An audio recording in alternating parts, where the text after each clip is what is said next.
حامدا ومصليا أما بعد بسم الله الرحمن الرحيم. عن أبي هريرة رضي الله تعالى عنه قال قال رسول الله صلى الله عليه وسلم إن الله تعالى قال من عاد لي وليا فقد آذنته بالحرب رواہ البخاری فی کتاب الرقاب. حضرت ابو ہریرہ رضی اللہ تعالی عنہ بیان کرتے ہیں اللہ کے رسول صلی اللہ علیہ وسلم نے کہا کہ اللہ تعالی فرماتا ہے، یعنی یہ حدیث قدسی ہے، من عاد لی ولیا فقد آذنتہ بالحرب، جو آدمی میرے کسی دوست سے، میرے کسی ولی سے عداوت رکھے گا تو میرا اس سے اعلان جنگ ہے. کوئی بھی آدمی اللہ رب العالمین کے ولی، اللہ رب العالمین کے دوست سے دشمنی کرے گا تو دشمنی کرنے والے سے اللہ رب العالمین کا اعلان جنگ ہے. اللہ رب العالمین کا دوست کون ہے، اللہ رب العالمین کا ولی کون ہے، حدیث کے اگلے حصے میں بیان کیا گیا ہے. وَمَا تَقَرَّبَ إِلَيَّ عَبْدِي بِشَيْءٍ أَحَبَّ إِلَيَّ مِمَّا افْتَرَضْتُهُ عَلَيْهِ، کہ میرا بندہ جن چیزوں کے ذریعے سے میرا تقرب حاصل کرتا ہے، میرا قرب حاصل کرتا ہے، ان چیزوں میں مجھے سب سے زیادہ پسندیدہ وہ چیزیں ہیں جو میں نے اس کے اوپر فرض کر رکھی ہیں. یعنی فرائض کے ذریعے سے اللہ رب العالمین کا قرب ایک بندہ حاصل کر سکتا ہے، اور یہ چیز اللہ رب العالمین کو سب سے زیادہ محبوب ہے.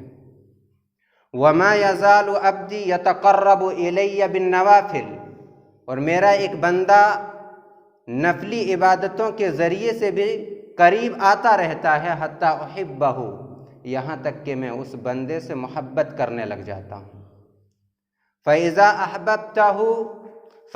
أَحْبَبْتُهُ كُنْتُ سَمْعَهُ الَّذِي يَسْمَعُ بِهِ، پھر میں جب اپنے بندے سے محبت کرنے لگ جاتا ہوں تو میں اس کا وہ کان بن جاتا ہوں جس کے ذریعے سے وہ سنتا ہے.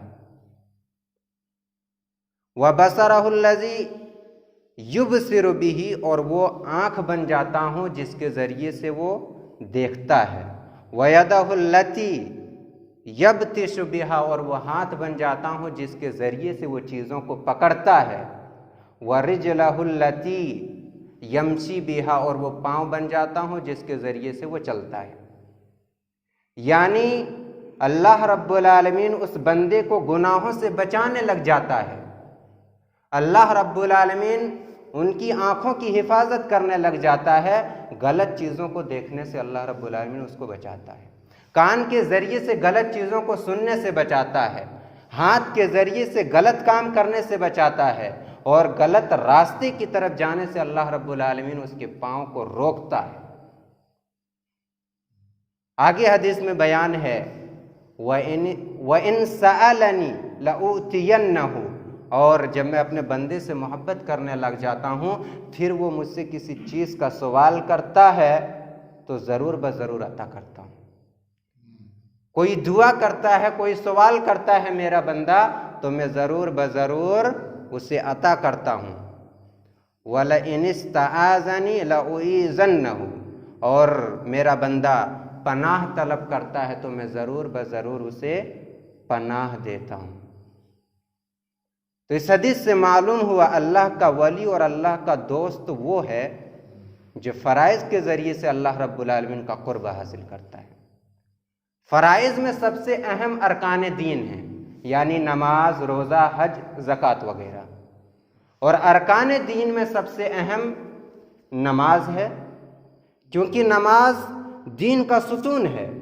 اس کے بغیر اسلام کی عمارت کھڑی نہیں رہ سکتی.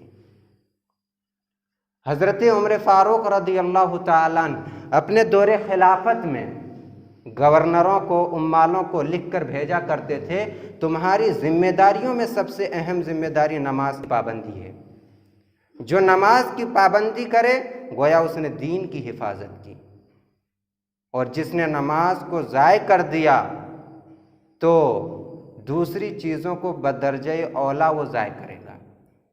یعنی جس نے نماز کی پابندی نہیں کی تو ایک امیر کی ایک گورنر کی جو ذمہ داری ہوتی ہے بدرجہ اولا ان چیزوں کو وہ ضائع کرے گا۔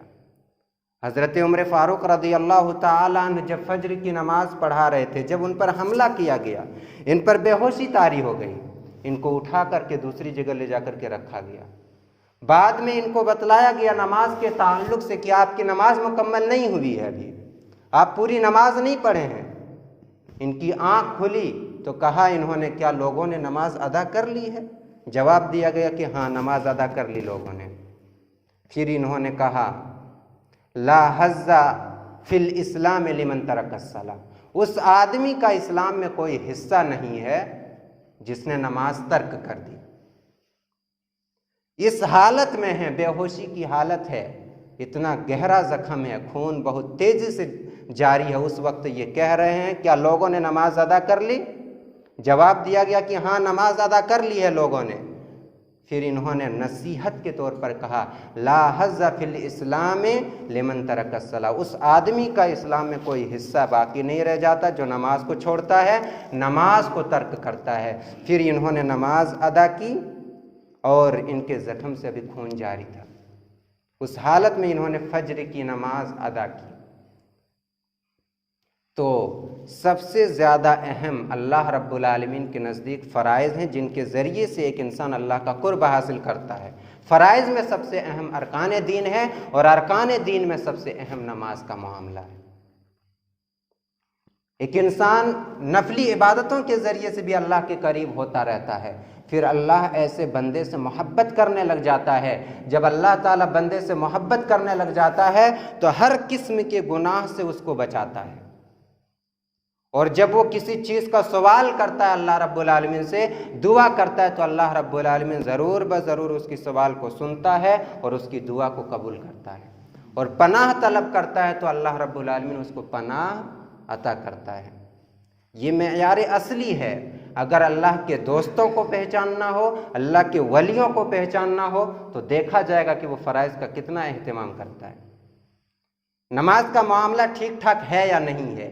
جو نماز کو ترک کر رہا ہے، نماز کو چھوڑ رہا ہے اور یہ دعویٰ کر رہا ہے کہ میں اللہ کا ولی ہوں، اللہ کا دوست ہوں، تو وہ اپنے اس دعویٰ میں جھوٹا ہے۔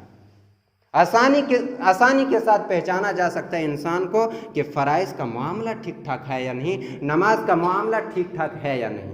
اگر یہ سب معاملہ ٹھیک ٹھاک ہے تو وہ اللہ کا دوست اور اللہ کا ولی ہے، اگر یہ سب معاملہ ٹھیک ٹھاک نہیں ہے تو وہ اپنے دعویٰ میں جھوٹا ہے۔